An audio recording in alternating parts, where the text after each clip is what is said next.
जो है सो pi plus alpha के बराबर होगा और माइनस पाई प्लस अल्फ़ा के बराबर होगा। यह क्लॉकवाइज सेंस में हुआ, यह एंटी क्लॉकवाइज सेंस में हुआ। अगर फोर्थ क्वाड्रेंट में लाई करता है तो थीटा 2 पाई माइनस अल्फ़ा और माइनस अल्फ़ा, यह एंटी क्लॉकवाइज सेंस में ये वाला हुआ और यह क्लॉकवाइज सेंस में हुआ। तो इतना जो परफॉर्मा दिया गया है, इसी परफॉर्मा को आपने यूज़ करना है किसी भी कॉम्प्लेक्स नंबर के आर्गुमेंट को निकालने के लिए। अब देखिए, इस पर एक हम लोग छोटा सा क्वेश्चन पहले वर्कआउट कर लेते हैं, क्योंकि सारा स्टेप्स यहाँ लिखा पड़ा है। जैसे मैं यहाँ पर लिखने जा रहा हूँ, find the argument of -1 minus root 3 iota. तो पहले आप इसका, ये तो इस फॉर्मेट का है, z is equal to -1 minus root 3 iota, ये जो है कॉम्प्लेक्स नंबर, इसे z मान लिया। x है क्या, that is the real part -1, y है क्या, that is minus root 3। Second step, find alpha. तो आप tan alpha is equal to mod of y by x को यूज़ करते हुए अल्फ़ा निकालेंगे। तो यहाँ से tan of alpha that is equal to minus root 3 upon -1 that is equal to root 3। It means alpha is equal to pi by 3, निकाल लिया। Third step, locate the given point. Since the given point that is -1 minus root 3 lies in the third quadrant, यह third quadrant में लाई करता है।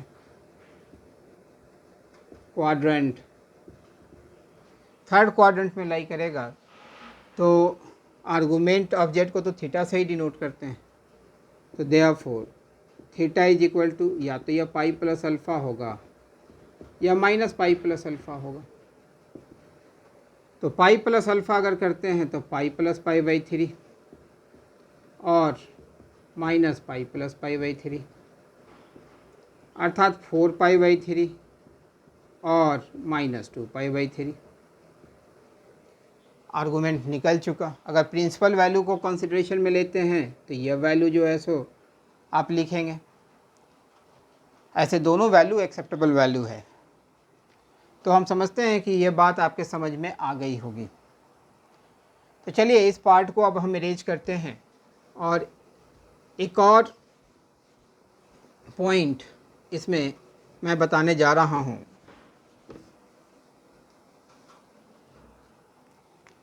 Polar representation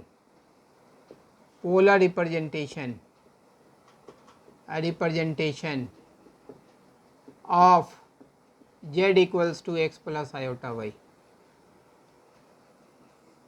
यह Argand plane है, x y, x dash y dash origin.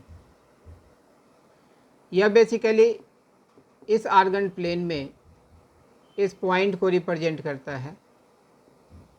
इसे अगर हम लोग m कहते हैं तो ये डिस्टेंस जो होता है वो x होता है, ये डिस्टेंस y होता है, और यहाँ से यहाँ तक का ये डिस्टेंस जो होता है r के द्वारा डिनोट किया जाता है या मॉडुलस ऑफ z के द्वारा डिनोट किया जाता है, जिसे modulus of complex number z कहते हैं।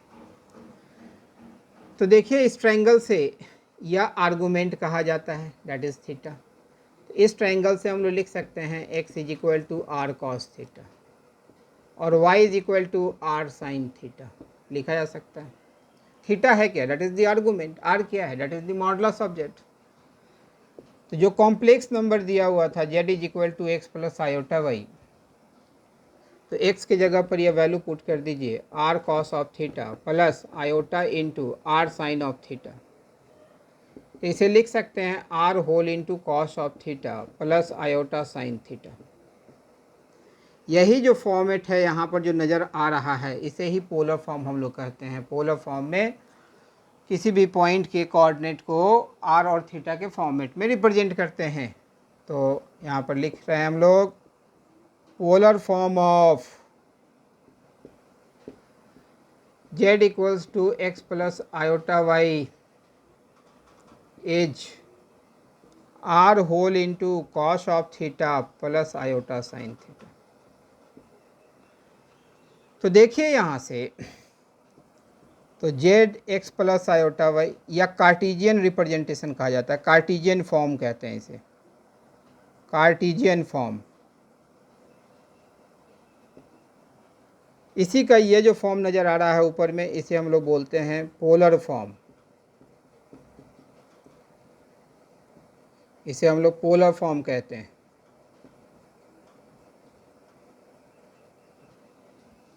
और इसी को एक और फॉर्मेट में लिखते हैं हम लोग, r into e raise to the power iota theta. Cos theta plus iota sine theta को e raise to the power iota theta के द्वारा डिस्प्ले किया जाता है। यूलर्स फॉर्मूले के नाम से ये जाना जाता है, वो मैं अभी लिखूँगा, तो मैं यहीं पर, तो इसको यूलेरियन फॉर्म बोलते हैं, यूलेरियन फॉर्म, या एक्सपोनेंशियल फॉर्म भी बोल सकते हैं। तो चलिए, जैसे यही कॉम्प्लेक्स नंबर था, अब इसी को आपने पोलर फॉर्म में रिप्रेजेंट करना होता, तो पहले तो आर्गूमेंट निकालना है आपने, पहले आर्गूमेंट निकाल लेंगे। अगर यहीं पर क्वेश्चन चेंज कर देते हैं हम कि भाई find the polar form of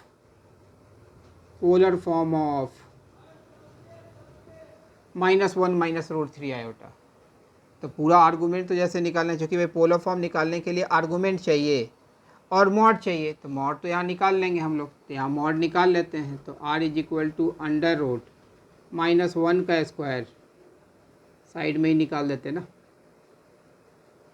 यहाँ पर r equals to under root 1 + 3 that is equal to 2, और यहाँ आर्गूमेंट आपने निकाला हुआ है। तो यहाँ से पोलर फॉर्म अगर आप लिखेंगे, तो पोलर फॉर्म ऑफ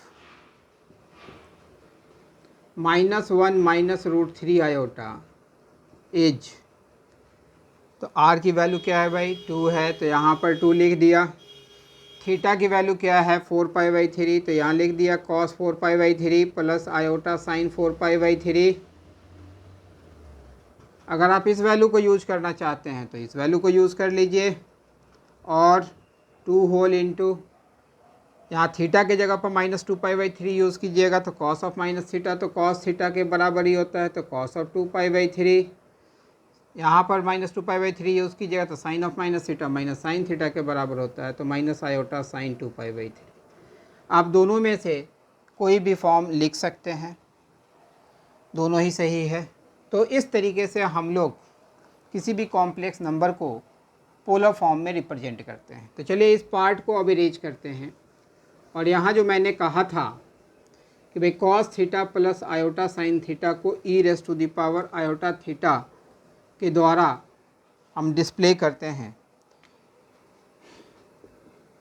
ये यूलर्स फार्मूले के नाम से जाना जाता है, यूलर्स फार्मूला। तो यूलर्स फार्मूला है क्या, e raise to the power iota theta that is equal to cos of theta plus iota sine theta. अगर e raise to the power minus iota theta की बात हम लोग करते हैं, तो it will be cos of theta minus iota sine theta.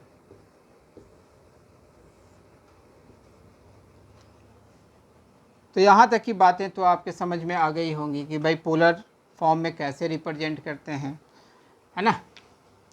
अब चलें इस पार्ट को अब इरेज करते हैं। इस पर जो बेसिक क्वेश्चंस थे उन सारे बेसिक क्वेश्चंस को भी हम लोगों ने वर्कआउट किया।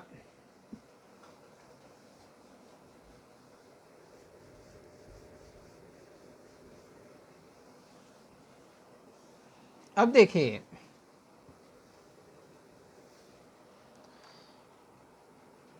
कुछ प्रॉपर्टी को यहाँ पर डील करने जा रहे हैं। तो प्रॉपर्टीज ऑफ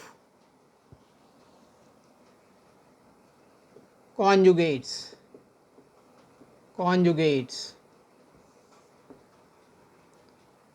तो पहला प्रॉपर्टी ये कहता है कि भाई conjugate of Z1 plus Z2 that is equal to conjugate of Z1 plus conjugate of Z2। Second property conjugate of Z1 minus Z2 that is equal to conjugate of Z1 minus conjugate of Z2। Third property conjugate of Z1 into Z2 that is equal to conjugate of Z1 into conjugate of Z2। Fourth property conjugate of Z1 by Z2 that is equal to conjugate of Z1 upon conjugate of Z2 provided Z2 is not 0। Fifth, Z plus conjugate of Z that is equal to twice into real part of Z। Sixth, Z minus conjugate of Z that is equal to twice iota into imaginary part of Z। Seventh, Z into conjugate of Z that is equal to modulus of Z का square और conjugate of Z raised to the power n that is equal to conjugate of Z whole raised to the power n। और भी property होगा तो लिखा जाएगा। तो चलिए सबका वन बाय वन हम लोग यहाँ पर प्रूफ देखते हैं। तो देखिए यहाँ पर Z1 को हमने x1 प्लस आयोटा y1 माना और Z2 को x2 प्लस आयोटा y2 माना। अगर हम लोग यहाँ पर कंजुगेट ऑफ Z1 लिखेंगे तो ये लिखा जाएगा x1 माइनस आयोटा y1 और कंजुगेट ऑफ Z2 अगर लिखेंगे तो ये लिखा जाएगा x2 minus iota y2। Z1 plus Z2 अगर निकालते हैं तो यह रिजल्ट आएगा x1 plus x2 plus iota whole into y1 plus y2। अगर conjugate of Z1 plus Z2 अगर लिखेंगे तो भाई रियल पार्ट और इमेजिनरी पार्ट के बीच का साइन चेंज करना होगा, तो भाई चेंज कर देते हैं। तो minus iota whole into y1 plus y2। इसे फर्दर लिखा जा सकता है x1 minus iota y1 plus x2 minus iota y2। और ये देखिए तो कंजुगेट ऑफ Z1 है प्लस कंजुगेट ऑफ Z2 हुआ, यही ना पहला प्रॉपर्टी है। जिस तरीके से हमने पहले प्रॉपर्टी को प्रूव किया ठीक उसी तरीके से आप सेकेंड प्रॉपर्टी को भी डील कर सकते हैं। अब चलिए ज़रा थर्ड प्रॉपर्टी की बात हम लोग करते हैं। यह पहले प्रॉपर्टी को एक आपके लिए मैंने रहने दिया है। Z1 इंटू Z2 अगर आप निकालते हैं तो डायरेक्ट हम लोग रिजल्ट लिखते हैं x1 x2 minus y1 y2 plus iota into y1 x2 plus x1 y2 लिखा जाएगा। अगर इसका कंजुगेट लेते हैं तो Z1 into Z2 that is equal to x1 x2 minus y1 y2। Real part यह है, इमेजिनरी पार्ट यह है, बीच का साइन हम लोग चेंज कर देंगे। अब जरा conjugate of Z1 into conjugate of Z2 हम लोग निकालते हैं। दोनों प्रेजेंट है यहाँ पर, तो देखिए तो x1 x2 ये दोनों मल्टीप्लाई होगा तो plus iota square y1 y2 तो माइनस y1 y2 हो चुका। यहाँ से इसको मल्टीप्लाई कीजिएगा, देखिए तो फिर यही पार्ट आ जाएगा y1 x2 plus x1 y2। तो आप लिख सकते हैं यहाँ पर conjugate of Z1 into Z2 that is equal to conjugate of Z1 into conjugate of Z2। जिस तरीके से मैंने थर्ड प्रॉपर्टी को यहाँ डिराइव किया है उसी तरीके से आप फोर्थ प्रॉपर्टी को भी डिराइव कर सकते हैं। अब देखिए यहाँ पर Z को हम लोग x प्लस आयोटा y कह रहे थे। डायग्राम को ज़रा रिकॉल कीजिएगा, यही आर्गन प्लेन हुआ करता था, यही वो कॉम्प्लेक्स नंबर था Z x plus iota y। यह एंगल थीटा था और कंजुगेट ऑफ Z नीचे हुआ करता था, यह एंगल माइनस थीटा होता था। यहाँ से यहाँ तक का जो डिस्टेंस होता था वही यहाँ से यहाँ तक का डिस्टेंस, मॉड दोनों का बराबर हुआ करता था।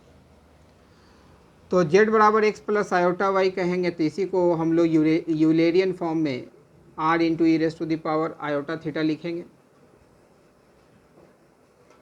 अगर इसका कंजुगेट अगर हम लिखते हैं तो यह लिखा जाएगा x माइनस आयोटा y या r into e raise to the power minus iota theta, चूँकि r तो सेम ही है, थीटा ना माइनस थीटा हो गया है।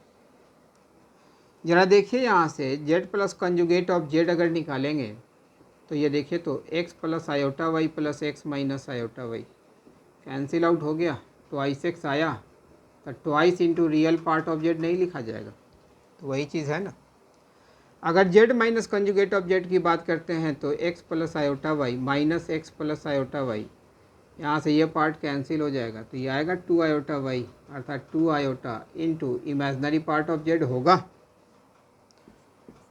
अब Z into conjugate of Z, तो जेड भी मालूम है, कंजुगेट ऑफ जेड भी मालूम है, तो z into conjugate of z देखिए तो r into e raise to the power iota theta, r into e raise to the power minus iota theta, r square के बराबर, और आर को ही तो मॉड ऑफ जेड बोलते हैं।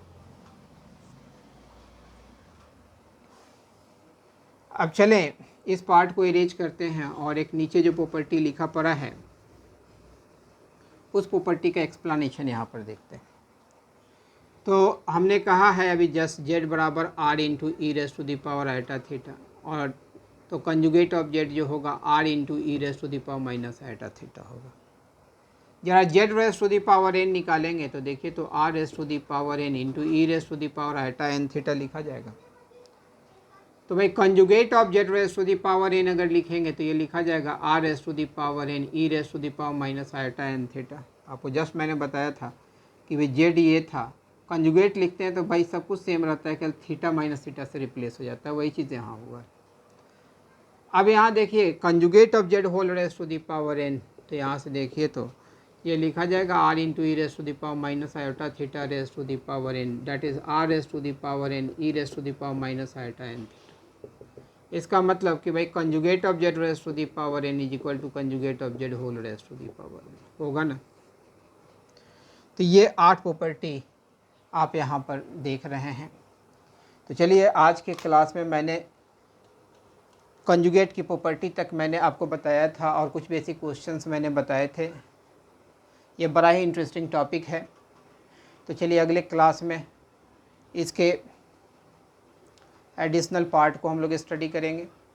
तो अब आपके पास अलजेब्रा का भी मटेरियल जाने लग गया, कैलकुलस का भी साथ साथ जाएगा। ठीक है, चलिए अगले क्लास में मिलते हैं।